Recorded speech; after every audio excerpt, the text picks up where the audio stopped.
On this episode of the Hanford Insider, Kristi DeLude stops by to give us some insight on important, often overlooked women's issues. You'll get an update of Hanford news and the community calendar. Then later, I'll be back with your sports report. This is the Hanford Insider for Monday, February 24th.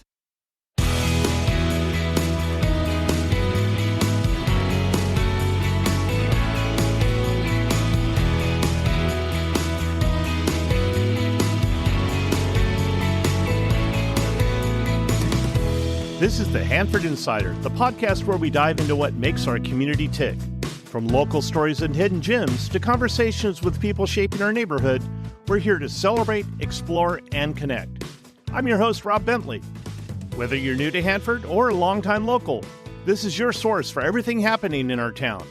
From events and news to unique conversations with people who make Hanford such a unique community. I hope you enjoy the format. Let's take a look at this week's community news. It was announced this week that the Echoes of Courage parade and ceremony will take place on Saturday, April 26th in downtown Hanford. It marks the 50th anniversary of the end of the Vietnam War. Check the City of Hanford social media accounts for more information, and, of course, I'll have plenty to say about it. The Hanford City Council met Tuesday, February 18th. The first item on the agenda was to select the members of the Revenue H Revenue Measure Oversight Committee. An additional 1% sales tax will be added to all sales beginning on April 1st, with the first receipts arriving in July. 32 community members applied for the Oversight Committee, and the top 11 were elected to serve. Laurie Faria, Victor Chavrine Jr., Andrea Baroni, Nate Ferrier, Valerie Castles, and Jack Amoroso will begin a 3-year term, and Sue Sorensen, Kimberly Harmon, Christine Leach, Gary Rocha, and Jack Schwartz will begin a 2-year term. The overlapping terms are necessary to maintain consistency. The council then heard the initial report from the committee planning the Century of Memories event planned for the 100th anniversary of the Hanford Civic Auditorium. Events are scheduled on Thursday through Sunday, June 5th through the 8th, with the big ceremony taking place on Saturday, June 7th at 3 p.m. inside the Civic Auditorium. There'll be a party later that evening. Stay tuned to the city's social media accounts about how you can join in the fun. Also during the afternoon study session, the Hanford Police Department released its annual report. It's clear that the department is strapped and short on resources. The support coming in from the tax revenue measure will make an impact, but it'll take some time. During the evening session, the council heard from several residents who have concerns about safety on busy streets, such as Glacier, Centennial, and a few others. Another traffic study has been completed recently, and the city will be looking at additional traffic control measures where they're warranted. Finally, the draft active transportation plan was presented to the council, with many exciting possibilities to improve pedestrian and cyclist paths throughout town. There's no current funding to initiate these improvements, but having a plan will allow the city to apply for grants that could potentially fund the projects. One of the more interesting proposals was for a public trail along the People's Ditch all the way from Flint Avenue to Hume Avenue. As you can imagine, there were many concerns brought up about safety along the route, but as it was outlined, many of these concerns can be addressed if and when the funding becomes available. Here are some things coming up on our community calendar. The History of Kings County Agriculture display at the Carnegie Museum of Kings County opens this Friday, February 28th. The museum is located at 109 East 8th Street and is open Fridays, Saturdays, and Sundays from 1 p.m. to 5 p.m. Visit CarnegieMuseumofKingsCounty.org for more information. The Hanford Portuguese Celebration Fundraiser Dinner will be held at the Hanford Fraternal Hall on Tuesday, March 4th from 4:30 to 6 p.m. On Saturday, March 8th, the California Health Collaborative will be holding the Kings County Youth Summit at the COS campus in Hanford. Finally, the Main Street Hanford beer tasting event, Everybody's Irish in downtown Hanford, will be held on Friday, March 14th at 6 p.m. Tickets are on sale now at mainstreethanford.com. Well, we have an exciting show coming up at the Temple Theater in Hanford, put on by the Kings Players, and I thought it would be a great opportunity to get together with two of my favorite people at the Temple Theater, and that is Debra Garske and Kim Spicer. Welcome to the show. Hi, Rob. Thanks for having us. Thanks for coming by. So, Debra, can you tell us a little bit about this program that you have with the King's Players? It's been using the Temple Theater for years now, and there's been a lot of activity over the last years, and I know you have a lot of volunteers that help you out with these shows. Yes, Rob. The Temple Theater actually has been in existence since about 1963. We're housed in the Temple Theater, which used to be a Chinese school, and this building just had its 100th year anniversary a couple of years ago. So we're very proud of that. And Kim can tell you a little bit about how we got started.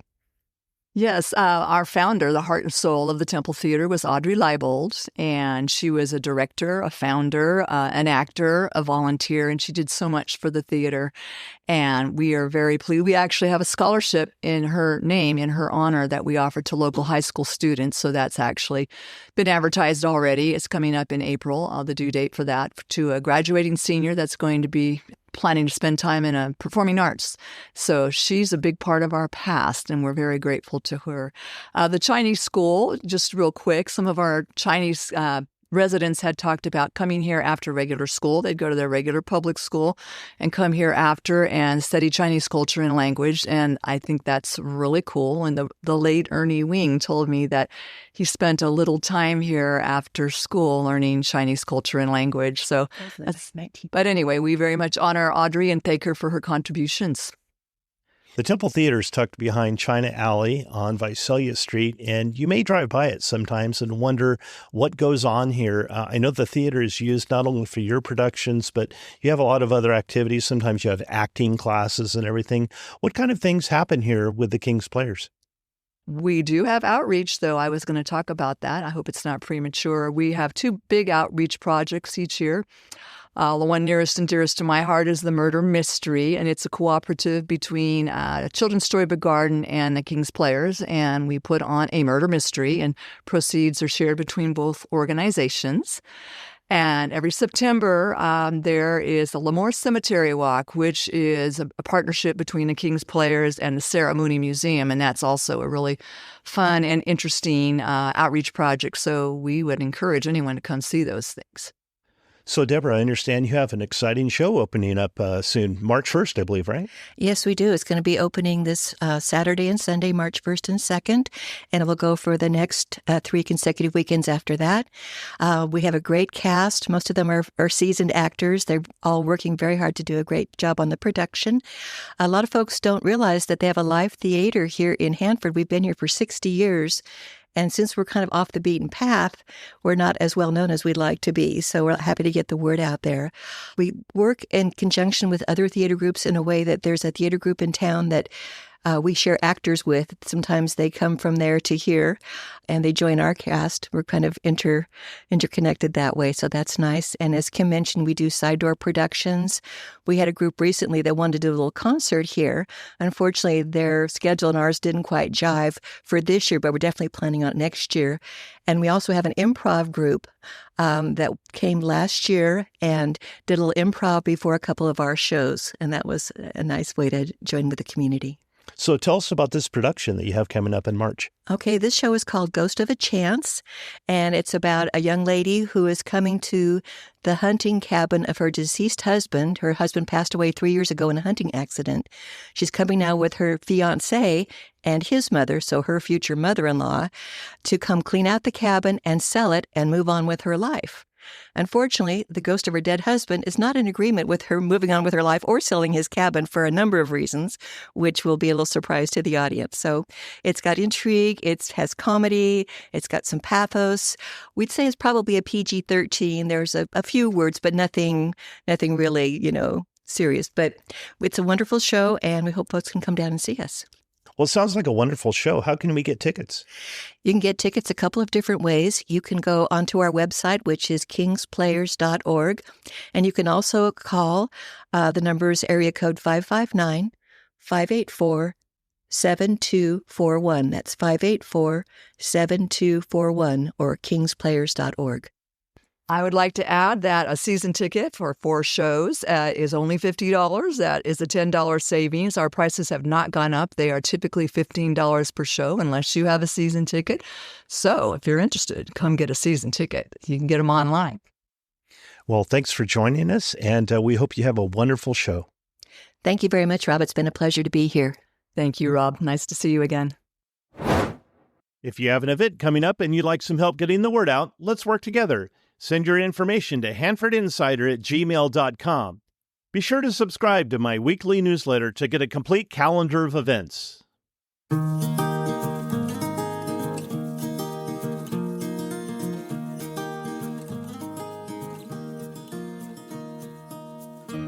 Well, it's great to have with us Kristi DeLude from the Koinonia King's Pantry Outreach. How are you doing, Kristi? Doing great, thank you.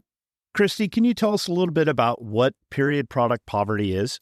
Period product poverty has become an epidemic, both economically, medically, and it's where the women of all economic bases cannot afford the products for their periods. And so they use other products like socks, leaves, diapers, and those products, they've now done some clinical studies and found that those women are more high risk for toxic shock syndrome than women that used to leave tampons in. There is a huge risk to the community because if someone doesn't have the correct product, they can have an accident. We sit in it, we go home, and now there can be communicable diseases that we don't know about. And it's a wide range of people. It's the homeless, it's the homeless women, it's the women that are working low income, it's the women that are middle income and they're having to decide whether to go to work, whether to provide food for their children, diapers for their kids, things like that. It's also for the postpartum mamas. Those pads are larger and they're very expensive. And so a lot of the OBGYNs don't ask, do you have these products? The other population that I work with is the elderly and disabled population because they have urine incontinence. And those products are about $1.50 each pad. And so they found the clinical studies also that these people are at risk for sepsis because of bladder and kidney infections. So and then the economic part is, okay, if you can't go to work, then you're not getting the income and you're at risk for being laid off. And then there's staffing issues with the employer. I talked to a woman that works here in Hanford at the IHOP, and I said, can you afford these products? And she goes, I have to dig in my drawer every month to provide money to pay for these. She goes, I work full time, I take care of my dad, and I don't have the money to do that. And she was in her 20s, and you look around the restaurant, and they're mostly all the same age women, probably having the same issues. I work with the street women. They call me and I take products because most of them aren't providing products. So that leads into our next question. Obviously, there's this new ministry that's been started at the Koinonia Church that you have been spearheading. How can people stop period poverty? We've started the program at Koinonia King's Pantry. I learned about the program from San Diego Pantry. Two men run the program. Last year they got $1.5 million in money just for a product.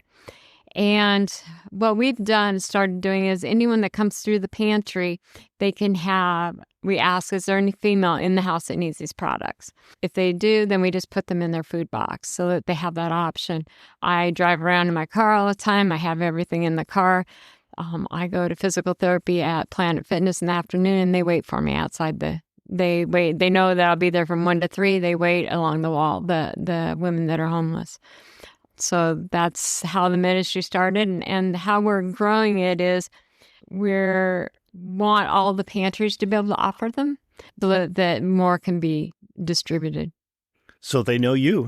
They obviously know how to get in contact with you. What are some of the other programs in Kings County that are receiving these products? Some of the other products, I supply Hannah House. It's an inpatient rehab facility through Champions. I supply Champions, their walk-in program. We supply a Refuge House, which is a program for teens, and we provide them for the goal is to Champions is going to start a shower program, and so we'll be providing for them, for the women that take showers. We also provide a lot of education to get people through Soroptimus, King's Partnership, are some of the programs that are working with us. Adventist is, they have a mobile clinic. We go out to the encampments and provide them. In the King County, the schools provide them to the girls at the school and at the colleges, but it's only during school hours and not holidays. So I'm like, well, that doesn't really solve the problem. So there's that missing part. We also want to start supplying, it's called the Epic Kitchen, and they have soup kitchen. And so that they can have, when they come to have meals, they have that opportunity to have them. The goal is, like I said, is they now know who I am, and they call me the Pad Woman, and they text me, and, they know that this is the thing. People always ask me, well, isn't it kind of embarrassing? And it's like, to ask, I'll see someone on the street and they're of that age, and I'll say, do you need product? And they're like, yeah. And I said, what's more embarrassing, having an accident and or getting product? And so they're not embarrassed, nor am I. Well, that's great that you've built that rapport with them and the trust, for sure. So if people want to contact you, if they'd like to get involved in the ministry, either as a volunteer or maybe contribute financially, how can they do that? Well, my number is 564-237-1051. The email address is stop, S-T-O-P, period, P-E-R-I-O-D, poverty, the number 1 at gmail.com, or contact King's Pantry. They're open Wednesdays and Fridays from 8 to 12. Well, thank you very much, Kristi. This has been very enlightening, and I'm sure it's going to be great information for the community. Thank you so much. All right. Thank you. Thank you for your time.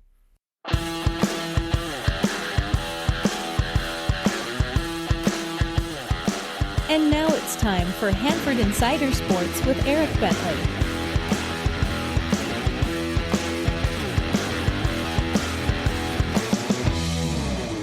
We start with high school basketball playoffs, where the Sierra Pacific girls punched their ticket to Selland Arena for the D2 championship as they worked through their half of the playoff bracket with relative ease. After the round 1 win over Redwood, it was Cabrillo who came to town on Tuesday, and Sierra Pacific took care of business, beating the 10-seed Conquistadors 67-33 in round 2. It was a quick turnaround for the Golden Bears for their round 3 matchup on Thursday against 3-seed Orcutt Academy, but that didn't seem to bother them, as Sierra Pacific held a 9-point lead after the first quarter and would go on to defeat the Spartans by 9, 68-59. This sets up a championship matchup between 2nd-seed Sierra Pacific and number 1-seed Wenatchee. These two teams did meet earlier in the regular season, with the Marauders coming away victorious 48-39 back in November.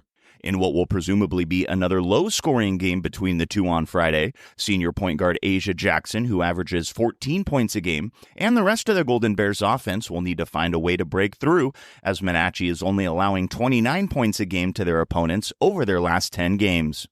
The championship game tips off at 6 p.m. on Friday at Selland Arena in Fresno. And in boys basketball, Hanford High hope to continue their Cinderella run as a 15-seed in the Division II bracket, taking on the 7-seed Porterville. And things got started off well for the Bullpups in that round 2 game, jumping out to a 17-13 lead in the first quarter, thanks in large part to J.C. Turner scoring 10 of his team-high 17 points in the quarter.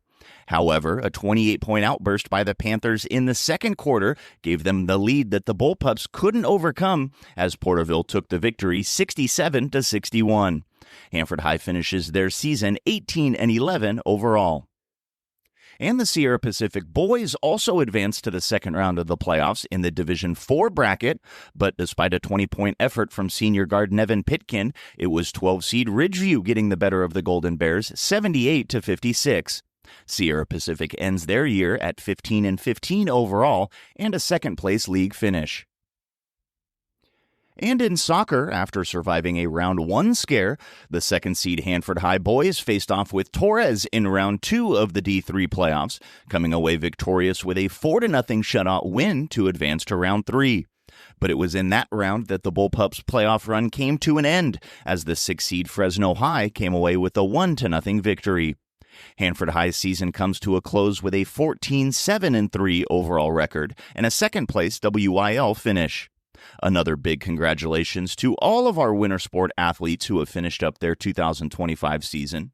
And now that winter sports are almost complete, that means it's time for baseball and softball.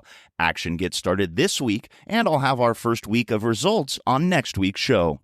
As always, we'd like to cover as many local sports as possible, so if you have a score report or a story idea, make sure to email hanfordinsider@gmail.com. I'm Eric Bentley, and this has been your Hanford Insider Sports Report. That's all the time we have for this week's show. If you enjoyed this podcast and you'd like to show your support, you can go to buymeacoffee.com/Hanford Insider to make a donation. If you'd like to join the Hanford Insider email list, stop by my website at hanfordinsider.com to sign up for updates. You'll also get an exclusive copy of my newsletter in your inbox each week. I also need your help getting the word out about the show by liking and sharing on social media or telling a friend. For more information about this show, you can find this podcast on Facebook, Instagram, Threads, X, and YouTube at Hanford Insider. If you have a show idea, be sure to email me at hanfordinsider@gmail.com and I'll look into it. Thanks for listening. Have a great week.